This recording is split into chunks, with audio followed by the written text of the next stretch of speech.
Hello friends, welcome to my channel technical Buddhiraj. र साथीहरू, आज फेरि तपाईँहरूलाई अर्को भिडियोमा स्वागत छ।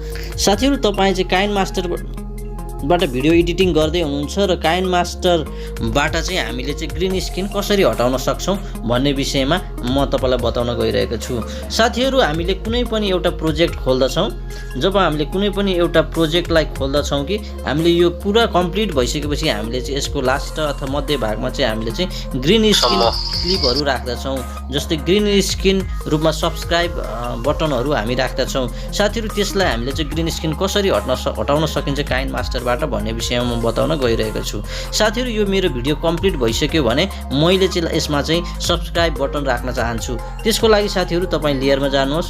लेयरमा गएपछि तपाईँ मिडियामा जानुहोस्। मिडियामा गएपछि तपाईँको त्यो कहाँनिर छ तपाईँको त्यो ग्रीन स्क्रिन सब्सक्राइब बटन, म तपाईँलाई यहाँ प्ले गरेर देखाउँछु। सबैभन्दा पहिला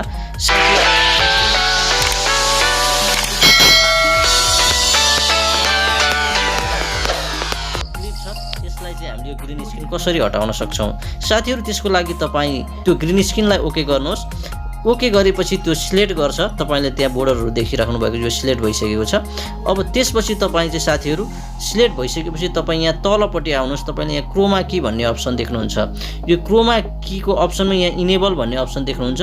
तपाईँले यो इनेबललाई चाहिँ अन गरिदिनुहोस्। अन गरिसकेपछि साथीहरू, यसले चाहिँ अटोमेटिकली तपाईँको त्यो ग्रिन स्क्रिनलाई चाहिँ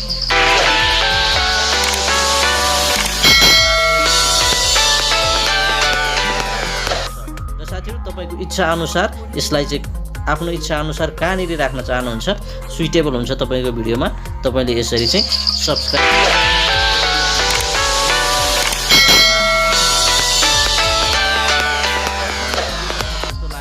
मन पर्यो भने लाइक गरिदिनुहोस्।